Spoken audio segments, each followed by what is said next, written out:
I've been following this project since the first early announcements back in the early 2020s. From that moment, I knew this wasn't going to be just another music biopic. This was going to be one of the most discussed films in years because you're dealing with one of the most famous entertainers in modern history, Michael Jackson. So by the time release week came around, excitement was mixed with doubt. A lot of people were wondering, can this movie actually live up to the hype? After seeing it for myself, I think it gets closer than many expected. If I was to give this film a 5-star rating, I would give it a 4.7 out of 5. And I don't say that lightly. Now let me be clear.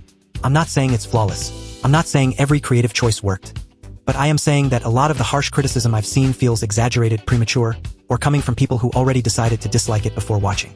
As a film fan and a Michael Jackson fan, I walked in wanting a good movie, not just blind nostalgia. And I left satisfied. For years, fans have looked to older projects for Michael's life story.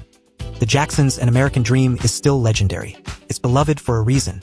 But that was a television miniseries. Then there was Man in the Mirror, the Michael Jackson story, which many people felt never fully captured the scale of Michael's life. This film felt different. This felt like a true theatrical attempt to show Michael as a larger-than-life figure while still showing the human being underneath the fame. That matters, because Michael Jackson wasn't just a celebrity story. He was a global phenomenon.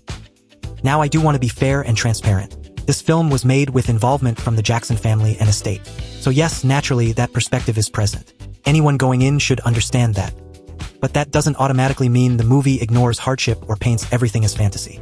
As someone familiar with Michael's story, I noticed real moments, real tensions, and certain painful truths included. Some topics are touched on briefly. Some moments move quickly. Some things are referenced rather than deeply explored. But I wouldn't say the film pretends conflict never existed. It simply chooses its focus carefully.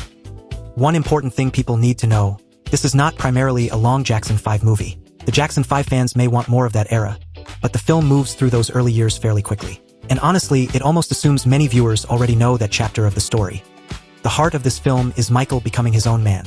It's about his rise into solo superstardom. It's about artistic ambition. It's about wanting control over his own life and career. And it's about trying to step out of the shadow of his father. That's where the emotional weight lives. One thing I respect, the movie does not shy away from Joe Jackson being a harsh and complicated presence. Not just physically strict, but emotionally damaging.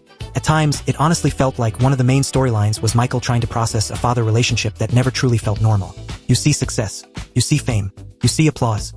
But underneath it all, there's still a son trying to escape pressure that started in childhood. That added depth to the film, because greatness and pain often existed side by side in Michael's story. Now here's where I keep it real.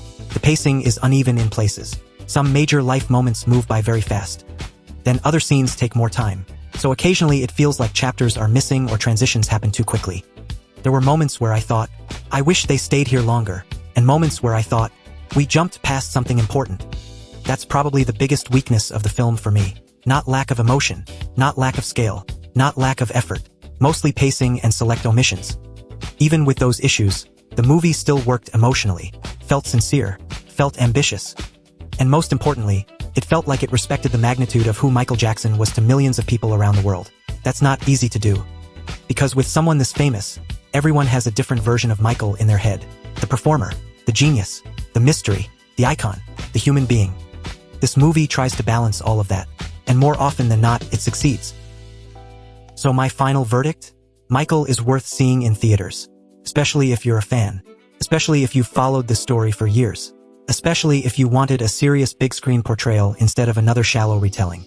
I'm already planning to see it again, because films like this sometimes hit differently the second time, once you know the structure and can focus on smaller details.